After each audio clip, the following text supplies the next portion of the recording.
Hi friends, இப்போ நான் வந்து விரா மீன் பொரிக்க போகிறேன். ஃபஸ்ட்டு நான் எப்படி பொரிக்க போகிறேன்னு பார்த்தீங்கன்னா,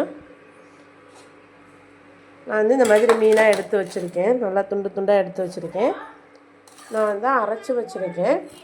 காஞ்ச மிளகாவை வந்து நைஸாக பேஸ்ட் மாதிரி அரைச்சி வச்சுருக்கேன். இதில் வந்து நம்ம காரத்துக்கு ஏற்ற மாதிரி நான் வந்து இதில் வந்து 2.5 ஸ்பூன் சேர்த்துக்கிறேன். நான் வந்து 1 கிலோ மீன் எடுத்து வச்சுருக்கேன். அதுக்கு வந்து இதில் 2.5 ஸ்பூன் சேர்த்துருக்கேன். நீங்கள் உங்கள் காரத்துக்கு தகுந்த மாதிரி சேர்த்துக்கிறங்க. மஞ்சள் தூள் வந்து 1/2 டீஸ்பூன் சேர்த்துருக்கேன். மல்லித்தூள் வந்து 1 டீஸ்பூன் சேர்த்துக்கிடுவோம். மல்லித்தூள் 1 டீஸ்பூன் சேர்த்துருக்கேன். சோம்புத்தூள் 1 டீஸ்பூன் சேர்த்துருக்கேன்.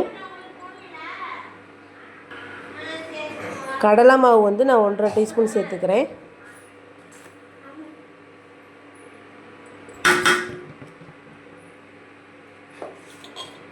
கார்ன்ஃப்ளவர் மாவு வந்து 1 டீஸ்பூன் சேர்த்துக்கிறேன்.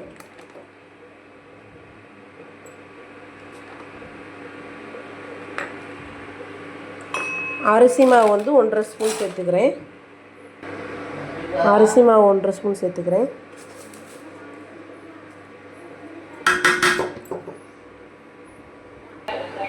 மிளகுத்தூள் 1/4 ஸ்பூன் சேர்த்துருக்கேன். உப்பு வந்து 3/4 ஸ்பூன் சேர்த்துருக்கேன்.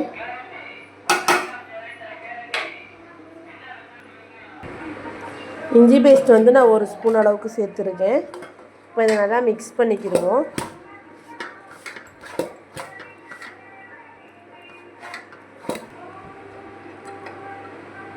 இப்போ வந்து நம்ம நல்லா இதை மிக்ஸ் பண்ணி எடுத்துக்கிட்டாச்சு. பாருங்கள், நல்லா கொலன்னு கெட்டியாக இருக்குது. இப்போ வந்து நம்ம மீன் துண்டு இருக்கு இல்லையா, இது எல்லாத்தையும் எடுத்து இதில் சேர்த்துக்கிடுவோம்.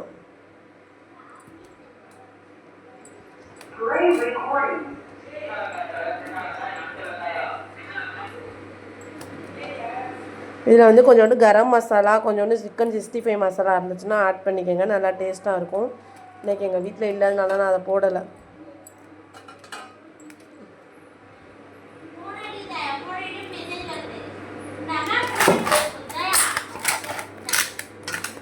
நல்லா இதை பெசரி எடுத்துக்கிடுவோம். நல்லா இந்த மாதிரி பெசரி எடுத்து வச்சுக்கிச்சாச்சு. இதை வந்து ஒரு 1/2 மணி நேரம் நல்லா ஊறட்டும். இதை மூடி வச்சுருங்க. இப்போ ஓப்பன் பண்ணி பார்ப்போம். மீன் நல்லா சூப்பராக ஊறி இருக்குது. இப்போ வந்து நம்ம வந்து ஃபஸ்ட்டு வந்து அடுப்பில் ஒரு பேன் வச்சுக்கிடுவோம். பேன் நல்லா ஹீட் ஆனோன்னே எண்ணெயை ஊற்றிக்கிடுவோம்.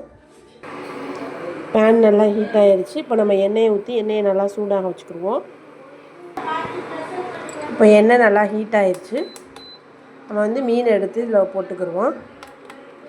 அடுப்பை கொஞ்சம் சிம்லேயே வச்சுக்கிடுவோம். மீனை வந்து இப்போ ஒன்று அடுத்து இதில் போடுவோம்.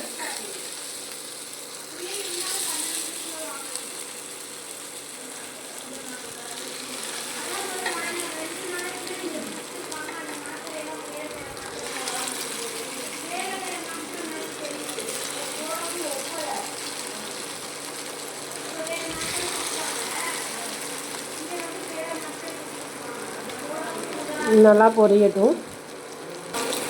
நல்லா பொரிஞ்சிருச்சு. நம்ம வந்து இதை வந்து இப்போ இங்கிட்டு திருப்பி எடுக்கிறோமோ.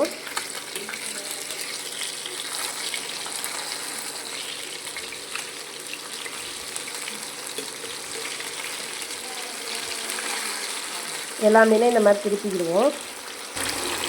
நான் உரப்பு கொஞ்சம் கம்மியாக தான் சேர்ப்பேன், அதனால தான் கம்மியாக இருக்குது. நீங்கள் வந்து மிளகாத்தூளும் கொஞ்சம் சேர்த்துக்கிட்டால் மீன் நல்லா கலராக இருக்கும். கலர் பொடி வேணும்னாலும் கலர் பொடி சேர்த்துக்கிறங்க. இந்த மாதிரி செஞ்சிங்கன்னா ஆனால் செம்ம டேஸ்ட்டாக இருக்கும். மீன் நல்லா பொரிஞ்சிருச்சு. இப்போ நம்ம மீனை எடுத்து வச்சுக்கிடுவோம். இதே மாதிரி எல்லா மீனையும் பொரித்து எடுத்து வச்சுக்கிடுவோம். மீன் நல்லா பொரிஞ்சிருச்சு. பாருங்கள், எல்லா மீனையும் எடுத்து வச்சுக்கிடுவோம். எடுத்துக்கிட்டாச்சு. இதே மாதிரி இப்போ எல்லா மீனையும் பொரித்து எடுத்துக்கிடுவோம்.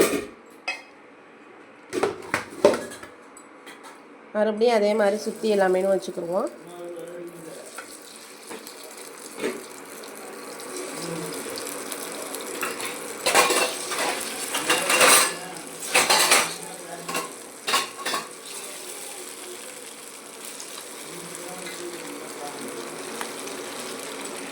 இது நல்லா பொரிஞ்சுக்கிறட்டும். நல்லா பொரிஞ்சிருச்சு. இப்போ திருப்பி விட்டுக்குவோம் எல்லா மீனையும். திருப்பி விட்டாச்சு. இது வெந்தோடனே நம்ம முன்னாடி மாதிரி எடுத்து வச்சுட்டு இப்படியே எல்லா மீனையும் பொரிச்சு அள்ளிக்கிடுவோம்.